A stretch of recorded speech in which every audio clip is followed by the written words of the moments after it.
एक बार फिर से आपका स्वागत है और एक बार फिर से हम परमेश्वर के वचन पे चर्चा करेंगे। जैसे कि हम पिछली वीडियो में हमने चर्चा की थी परमेश्वर के वचन से कि एक मित्र दूसरे मित्र के घर गया और इतना मजबूर किया दूसरे मित्र को कि उसने मित्र को जो है उसके लिए उठना ही पड़ा। तो मेरा आज का सवाल ये रहेगा कि ऐसी कौन सी बात थी उस मित्र के लिए जिसने उसको मजबूर किया दूसरे मित्र को मांगने के लिए। तो कृपया आप चर्चा करें, बताइए कि कौन सी बात थी। बातें बहुत सी तरह की हो सकती है, जैसे बताया गया कि मजबूरी का कारण एक तो आधी रात थी, है ना, फिर उसकी नीड भी थी, जरूरत थी, उसके घर में कुछ भी नहीं था। और जैसे एक अतिथि आता है, कोई गेस्ट आता है हमारे घर में, तो उसका हमारे लोगों का कर्तव्य होता है उसका मान सम्मान करना, है ना, उसके बारे में पूछना क्या जरूरत है, क्योंकि आधी रात को कहीं से आया है कोई। फिर इसमें ये भी होगा कि जिसके पास मांगा उसके पास है नहीं, वो सोचे भी मेरे पास कोई आ गया, मेरी तो बेइज्जती है, फिर मैं कहाँ से दूं, मेरे पास है ही नहीं। तो वो सोच रहा होगा, अपने उसने दिमाग लगाया कि क्यों ना मैं अपने मित्र के पास जाऊं या मैं अपने किसी संबंधी के पास जाऊं कि उससे मैं मांगू। बहुत सी चीजों की कमी हो सकती है जो उसके पास नहीं थी, जिसको अपनी पूरी करने के लिए वो मजबूर। इसमें ये देखते हैं कि मजबूरी तो उसने वहीं से शुरू करी अपने घर से। जब उसके पास मित्र आया उसका, तब उसको देखा कि इसका प्रबंध करना पड़ेगा, खाने के लिए तो प्रबंध करना ही पड़ेगा, चलो सोने के लिए तो होगा। हाँ, तो खाने के लिए वो सोच रहा होगा कि अब मैं क्या करूँ, मेरे पास ना पैसे है, मेहमान उसके पास उसकी मेहमान नवाजी करने के लिए कुछ था नहीं। सबसे पहले मजबूरी ये रही उसकी। और फिर उसके बाद मजबूरी ये थी कि किससे मांगे। फिर उसने सोचा भी, दिमाग लगाया भी चलो अपने मित्र से ही मांगते हैं, तो उसके हिसाब से वो अपने मित्र के पास चला गया।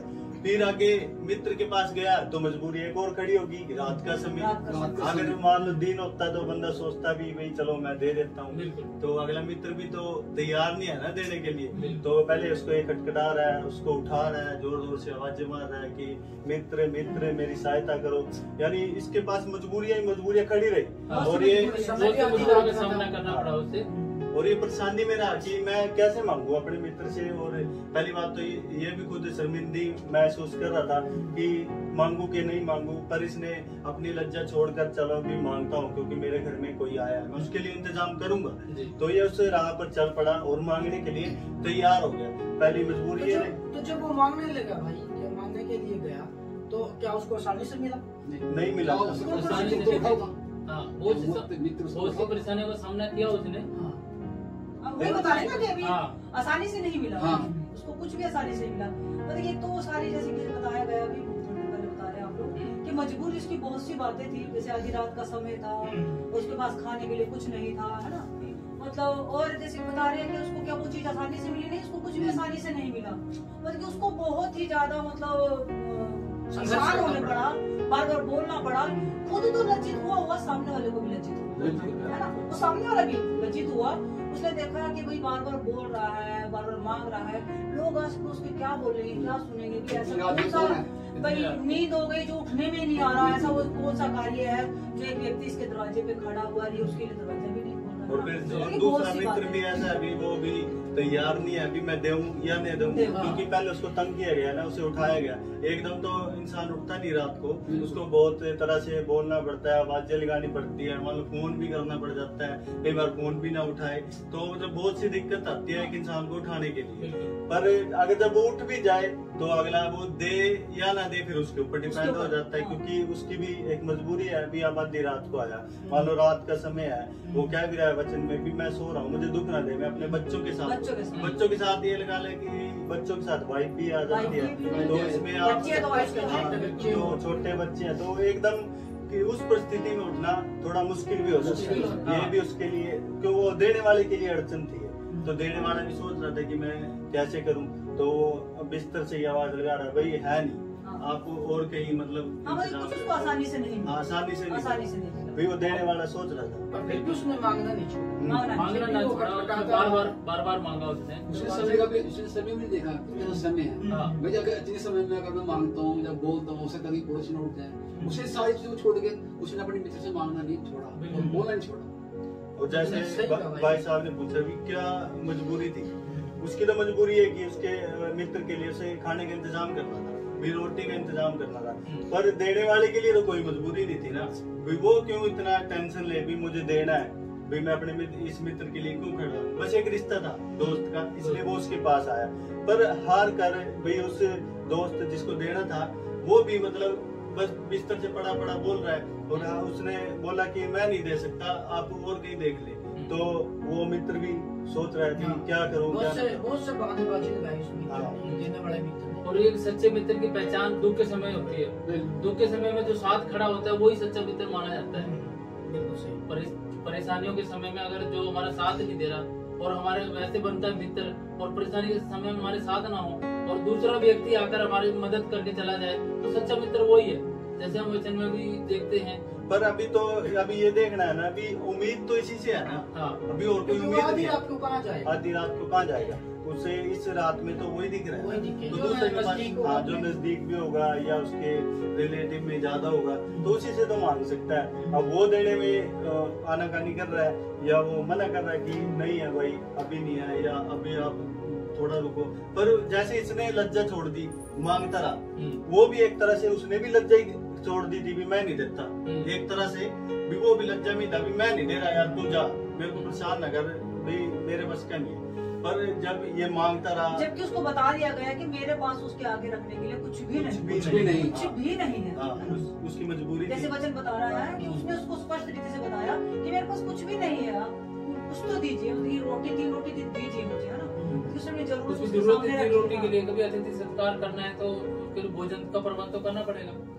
हाँ, जैसे पास्टर जी बताते भी हैं, जैसे उस समय जो रोटियां हुआ करती थी, मतलब चलो जैसे इस व्यक्ति के घर, मेरे को ये लगता है शायद उसके घर में लेडीज नहीं थी, जैसे मैंने बताया भी है। और जिस घर में लेडीज होती है, जैसे वो अपने बच्चों के साथ सो रहा था, जाहिर सी बात है उसके घर में लेडीज थी, है ना, औरत थी। और जैसे पास्टर जी बताते हैं कि उस समय का जो खाना हुआ करता था, खमीरी रोटी हुआ करती थी, वो रखी भी रहा करती थी। जैसे लोग जब यात्रा के लिए जाया करते थे, वो 40-40 दिन 30 दिन की यात्रा के लिए जाया करते, उनके पास वो रोटियां हुआ करती थी, है ना। जिसकी वो बताते हैं स्टोरी में भी है कि वो भेद लेने के लिए गए जब किसी राज्य में कुछ गुप्तचर, तो उन्होंने जानबूझ के अपने पास कुछ वो क्या बोलते हैं उसको, रोटियों पे खमीर नहीं, वो जैसे होता है फफूंदी लगी हुई रोटियां रख ली उनको बहकाने के लिए। तो इस चीज से ये दर्शाया जाता है कि उस समय की रोटियां काफी दिन तक चलती थी। तो रोटियां मतलब ऐसी रोटियां सिकाई वाली रोटियां हुआ करती थी, तो ये किसी उम्मीद से भी गया था वो कि हाँ उस घर में रोटियां पाएगी। तो एक किस्म से मतलब सामने वाले ने ये बहाना लगाया, क्योंकि उसके पास तो रोटियां थी। जैसे कि आपने कहा कि रोटियां उस वक्त काफी दिनों तक चलती थी, वो तो उसने तैयार करके रखी भी होंगी, तो ये इसका मतलब बहाना लगाया उसने कि भाई द्वार बंद है। बहुत सारे बहाने थे, कौन से बहाने थे वो हम लोगों को याद है? हाँ जी, जैसे भाई मैं अभी आधी रात है, मैं अपने बच्चों के साथ सो चुका हूँ, बिस्तरे पे हूँ, है ना भाई, मेरे पास मुझे तंग ना कर, द्वार बंद कर चुका हूँ, बहुत से बहाने थे, है ना। इसको माना ये भी सकता है, मामले मुझे खटखटा रहा है, हो सकता है पड़ोसी ना उठ जाए, गुस्सा ना हो जाए, ये भी माना हो सकता है। और वो किसी भी हालात में हो सकता है, क्योंकि रात का समय कैसे भी रहता है, कपड़े घर में कोई तैयार ही बैठा है, मेरा दोस्त आएगा अभी मैं उसे एकदम खाना दे दूंगा, इस तैयारी में वो थोड़ी बैठा है। और उस समय का समय भी नहीं पता, कहीं लिखा नहीं हुआ कि वो सर्दी का समय था, कई बार सर्दी का समय होता है, नहीं निकलना, कई बार बरसात का समय होता है, नहीं निकलते, लेकिन उसकी तो जरूरत ही, देखो उसके लिए तो सर्दी एक बात मांगना नहीं छोड़ा, उसने मांगना नहीं छोड़ा, वो मांगते रहा, खटखटाते रहा, और शायद उस वक्त हम होते तो हार मान जाते, और देने वाला भी उत्तर देता ही रहा, जब तक उसका दिल नहीं करा भाई मैंने नहीं देना है, तब तक वो भी कि जब तक उसको नहीं लगा कि हाँ मेरा भी लज्जित वाला लज्जा का काम बन चुका है, कि लोग क्या कहेंगे कि ऐसा भी क्या इंसान जो 3 रोटी भी नहीं दे पा रहा, तो कहीं ना कहीं हम लोग अपने आप को भी कुछ अच्छा दिखाने के लिए दूसरे की मदद करते हैं कि हाँ इसमें कहीं हमारी बेइज्जती तो नहीं हो जाएगी, है ना।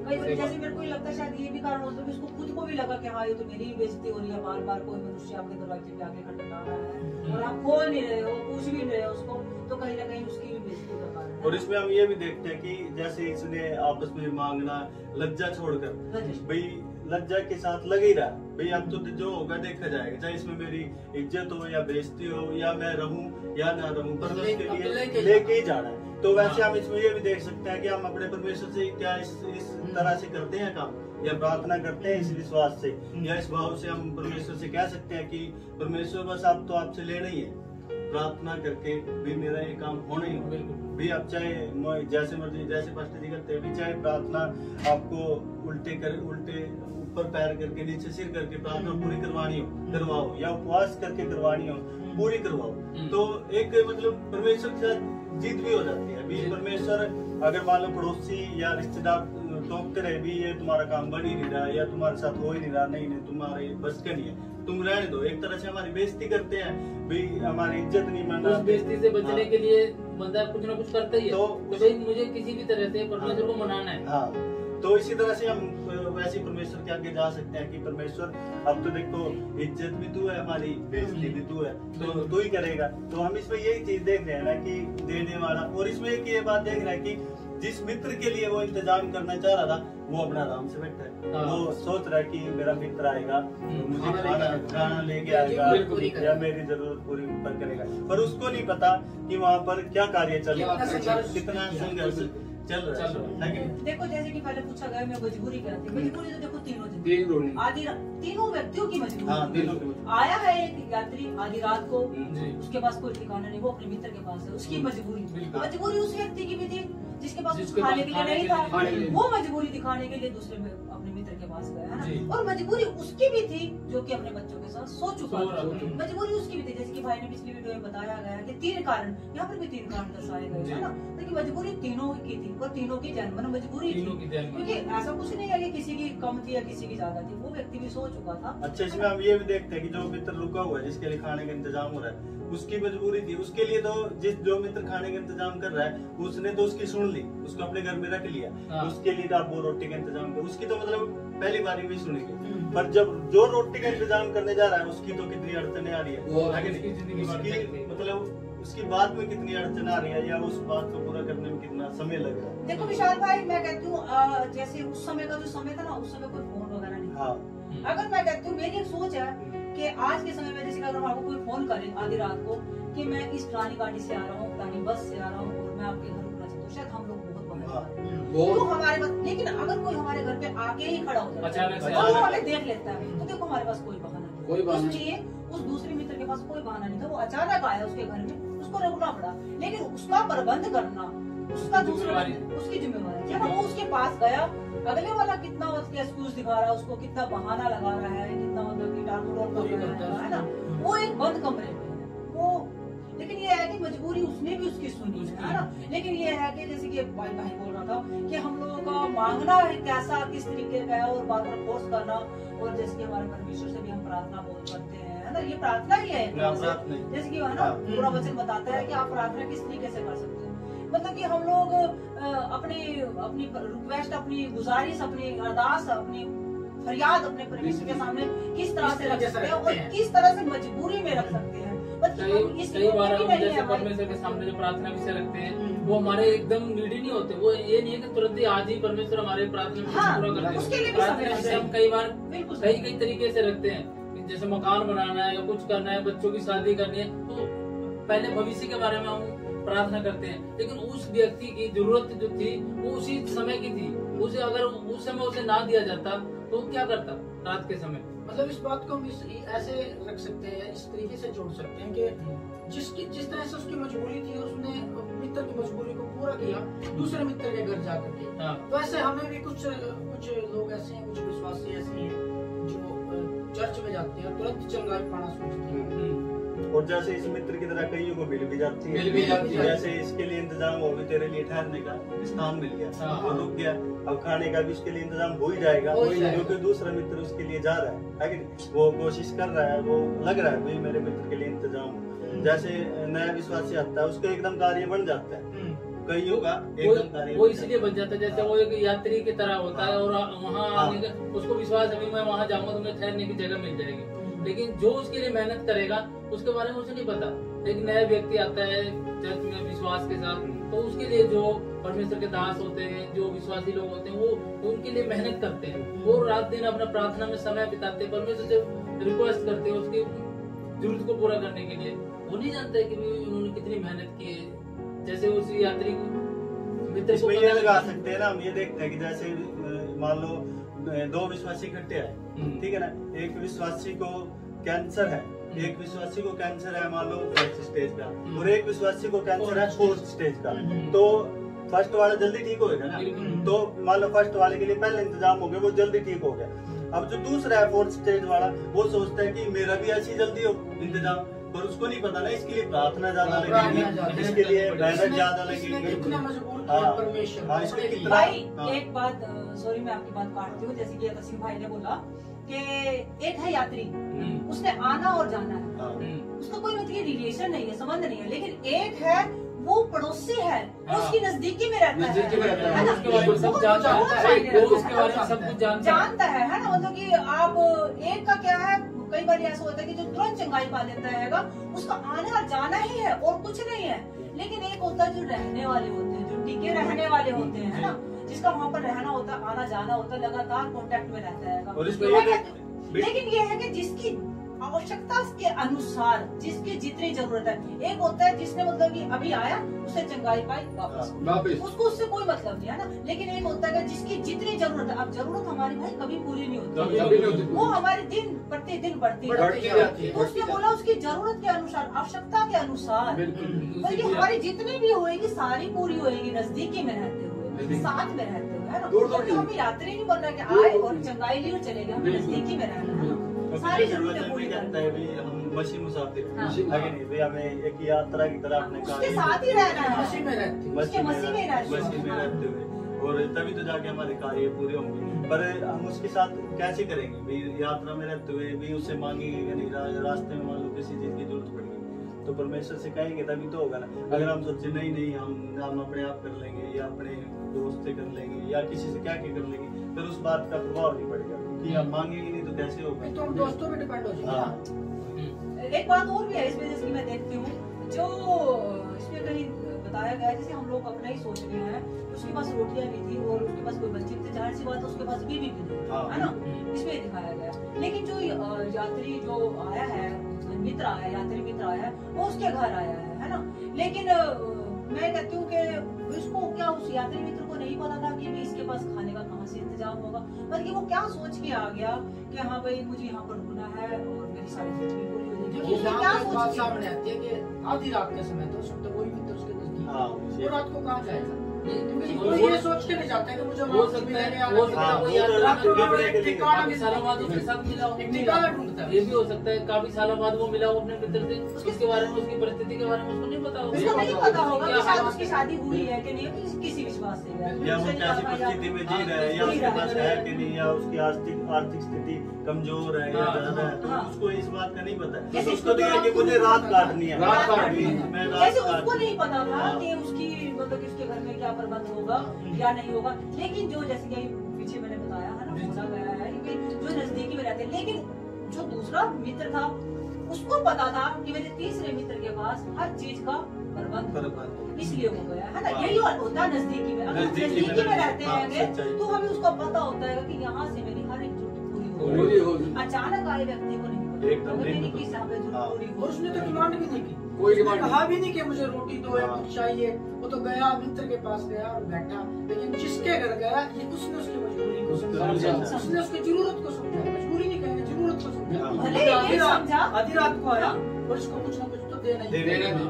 हालांकि वो तो ये भी कह सकता था कि भाई चाहिए,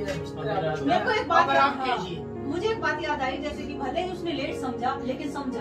जैसे कि हमारे पास्टर जी कई बार बोलते हैं कि आज बेशक से तुम्हारी प्रार्थनाओं का उत्तर नहीं आ रहा, लेकिन आप ये मत समझो कि आपकी प्रार्थनाएं सुनी नहीं जा रही, आपकी प्रार्थनाएं सुनी जा रही है। जैसे कि कई बार पास्टर जी, सॉरी भाई वीडियो शायद बड़ी ना हो जाए, मैं एक थोड़ा सा जैसे हमारे पास्टर जी उदाहरण देते हैं एक उसका टोकरे का, कि एक व्यक्ति बोलता है कि उसने मतलब कि उसके जीवन में कुछ काम नहीं हो रहा था, तो उसने बोला एक टोकरे को कि जाओ इसमें पानी भर के लेके आओ। वो जाता है, पानी इसने भर के लेके अंदर पानी खत्म हो जाता है, फिर बोलता है जाओ पानी भर के लेके आओ। फिर ऐसे करते करते करते करते काफी टाइम होगा, उसने बोलता है कि आप मुझे पागल बना रहे हो, क्या मैं आप मेरे को बोलते टोकरे में पानी लेके आओ, लेकिन पानी तो होता ही है, इतने लेके आते हो इतने खत्म हो जाता है। वो कहते ठीक है, टोकरे में पानी नहीं है, लेकिन अब पहला टोकरे का रंग जो था और अब टोकरे का रंग है उसमें अंतर देखो। जो टोकरे का रंग था उसकी सारी गंदगी निकल गई। वही बात होती है हमारी प्रार्थनाओं का, बार बार हम लोगों का मांगना है, तो उससे क्या होता है हमारे जीवन में बदलाव आता है। टोकरे से हमें ये सीखने को मिलता है, जो टोकरे का उदाहरण अभी मैंने दिया,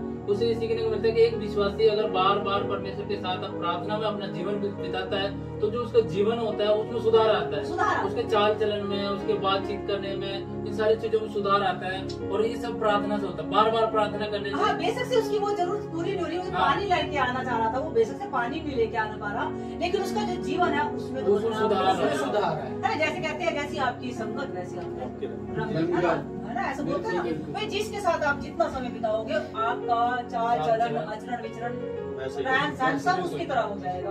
और जैसे कि परमेश्वर के वचन में लिखा है, प्रभु यीशु ने कहा है मैं अपने पिता से जो सीखता हूँ वही तुम्हें बताता हूँ, है ना। और फिर वही वाली बात, हम जितना उसकी नजदीकी में रहेंगे वैसे उससे सीखेंगे और उससे ऐसा ही व्यवहार। बहुत अच्छा लगा आप सबने चर्चा की इस बात पे, बहुत अच्छा लगा। और इस बात से एक ही बात सामने आती है कि हमें परमेश्वर के द्वार जाना नहीं छोड़ना, क्योंकि इसमें वचन में भी लिखा है, बताता है वचन में कि खटखटाओ तो तुम्हारे लिए खोला जाएगा, ढूंढो तो तुम पाओगे। इस प्रकार से हमें खटखटाना, परमेश्वर का दरबार खटखटाना नहीं छोड़ना, लज्जा नहीं महसूस करना चाहिए यार आज हमारा काम नहीं हो रहा, नहीं हो रहा, कोई बात नहीं, छोड़ो पीछे दूसरी जगह पे जाएंगे या बैक स्लाइड हो जाएगी। हम इस तरीके से नहीं, तो अगर ये दूसरा मित्र भी इस बात को सोचता तो शायद उसके विरुद्ध में वो प्रबंध नहीं कर पाता। और अगर हम इस तरीके से परमेश्वर के द्वार जाना छोड़ देंगे, प्रार्थना करना छोड़ देंगे, तो हमारी जो पिछली प्रार्थनाएं भी वो तो बेकार रहेगी और हमारे और काम नहीं होगी, और हमारे द्वारा हम दूसरों को कैसे समझाता है। तो मैं यहाँ से यही समझता हूँ और यही बात निकल के सामने आती है कि परमेश्वर के द्वार जाएं, प्रार्थना जरूर करें, आज नहीं तो कल परमेश्वर प्रार्थना को जरूर सुनेगा। और परमेश्वर दयालु है, कृपालु है, हर एक व्यक्ति का उत्तर जरूर देता है। तो आप सब हमारे स्टूडियो में आप सबका बहुत बहुत धन्यवाद, और अगली वीडियो में फिर से मिलेंगे, तब तक के लिए सबको जय।